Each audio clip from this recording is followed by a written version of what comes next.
Alright, are you guys excited? Square 5. We are getting started with square 5, and this is it's a knit square, it's the arrowhead square.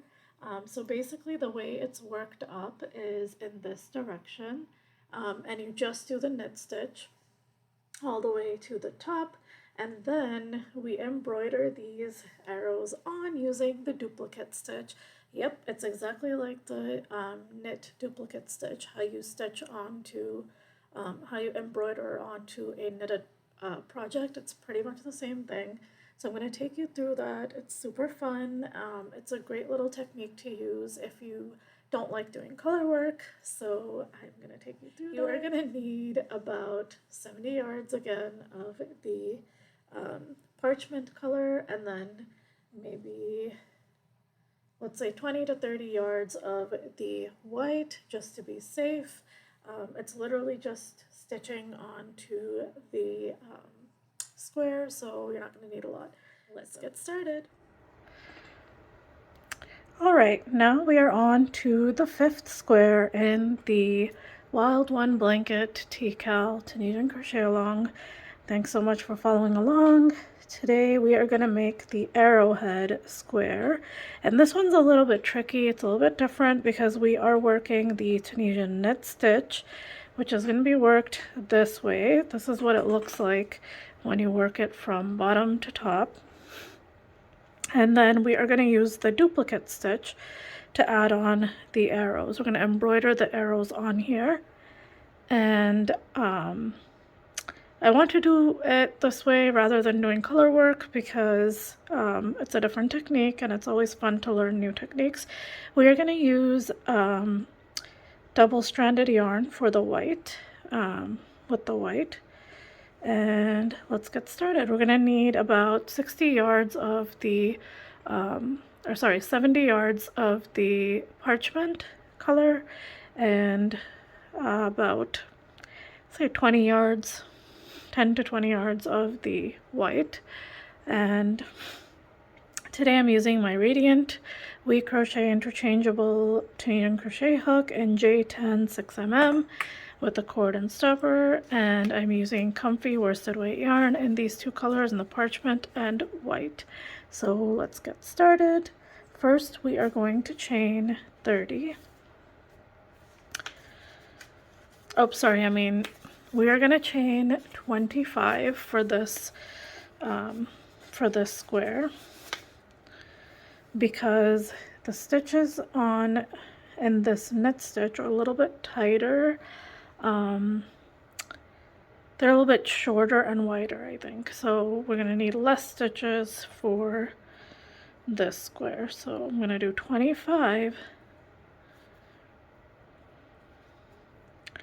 So with the parchment, we're going to chain 25. So 1, 2, 3, 4, 5, 6, 7, 8, 9, 10, 11, 12, 13, 14, 15, 16, 17, 18, 19, 20, 21, 22, 23, 24, and 25. All right. So 25 stitches. And then I'm going to do a foundation row, which basically means we are picking up stitches into the back bumps, picking up loops into the back bump of the stitches, like so. I have another tutorial that takes you through the basics. I've linked it. You can click the I above. And so basically you're going to do this all the way across.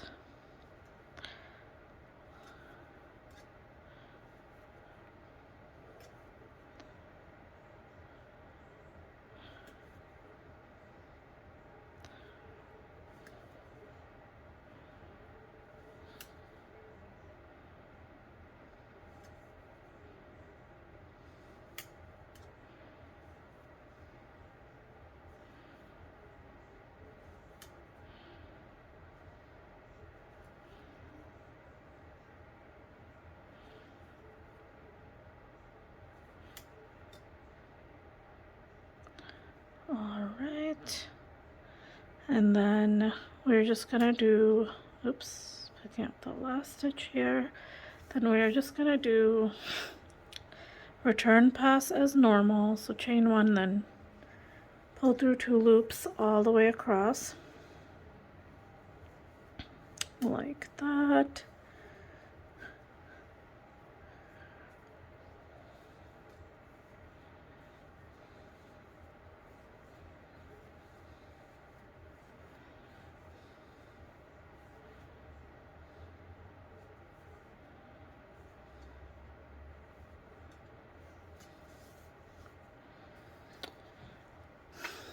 Alright, and then the knit stitch is very simple.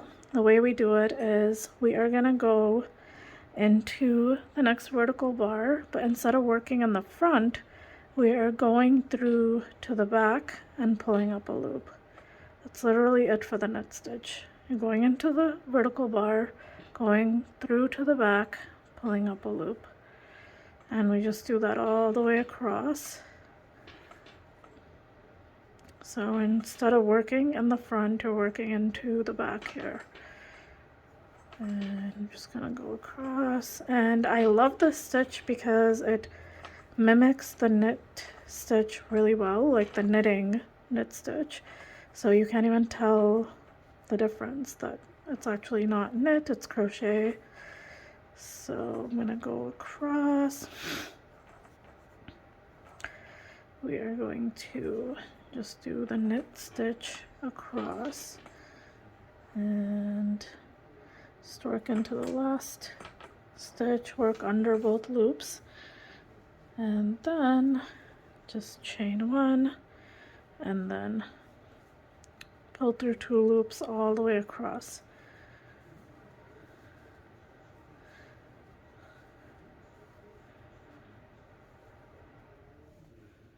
So I'm going to show you one more row to show you how it looks. And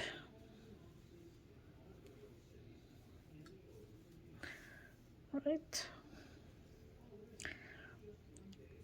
Alright, so you can start to see the knit stitch forming over here. So I'm going to do the next row as well. So I'm going to go through the back, pick up a loop, go through the back, go into here, pick up a loop, like that. So we're just doing that all the way across, and then we work the normal return pass, right? So that's the knit stitch, and that's what the square is going to look like. I'll meet you back after we have completed. So we're going to do a total of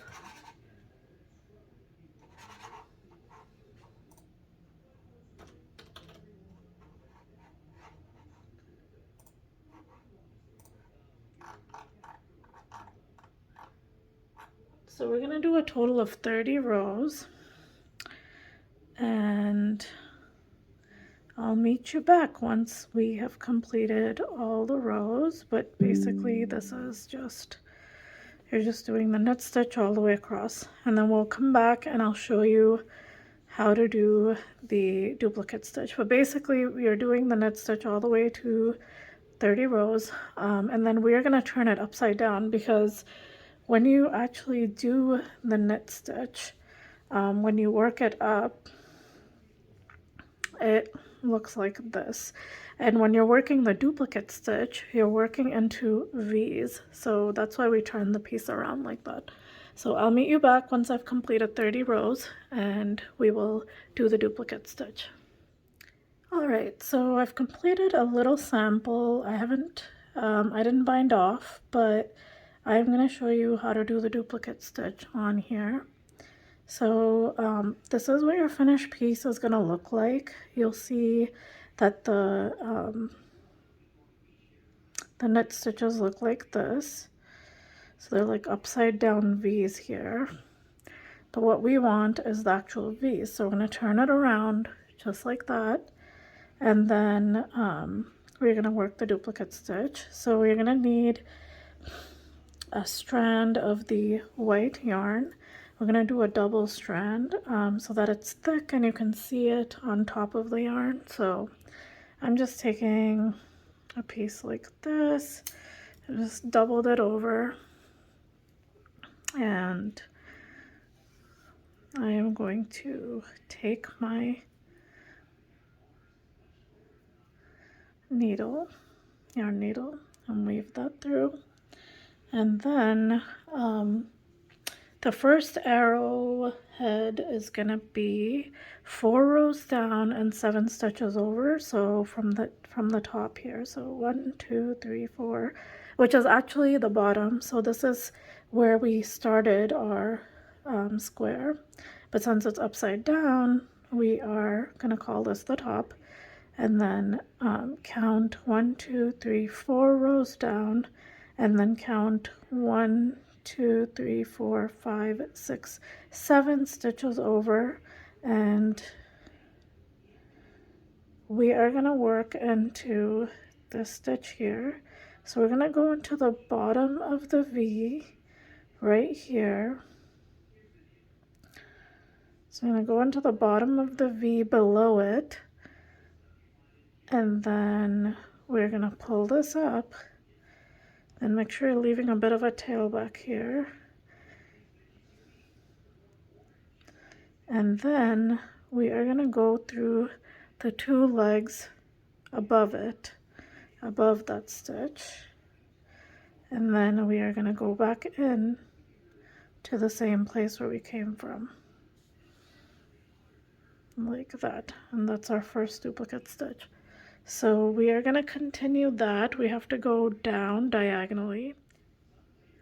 We worked the duplicate stitch into this stitch here, so then we're going to go underneath over here.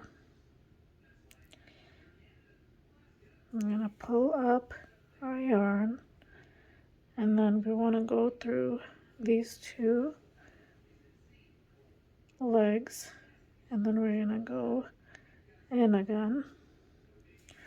We're just going to continue like that diagonally. So again, we're going to go below the stitch, so not the one next to it, underneath, come through the bottom, and then work into these 2 rungs, and then go back in where we came from. And you just follow the color chart, and we're going to go do that diagonally for each arrow. It's going to be, for each side of the arrow, it's going to be 7 stitches diagonally that we're going to do. 7 and then 6 this way, because so literally 6 stitches across on each side and 1 in the center. So we're just going to continue that way. I'm going to show you one more. So basically you have, so let's look at this. This is a stitch right next to this one, so we're not going into that. We're going to go into the one below it, so right here, and then we are going to work into these 2 legs, go like this, and then we're going to go back where we started from, like so. It's literally that easy, and we're just going to continue that way. And that's how we do the duplicate stitch. Super fun, super versatile stitch, versatile way to add some fun color work without actually doing color work. So I hope you enjoyed it. And basically that's just how you do the arrows across. So it's a total of 30 rows. But again, remember you are flipping the square so that you can do the duplicate stitch easily, so you can see those little V's, and so it's easier to work into those. All right, I hope you enjoyed this tutorial. We have one more square left, and I'm going to be sharing the tutorial for that soon. Stay tuned. If you have any questions, let me know. Drop a comment, hit like, subscribe, and follow along for more tutorials. And make sure you're sharing your progress for the mystery Tunisian crochet along so that we can share in on the fun, and so that you can get entered in to win the giveaway. All right, Thanks for following.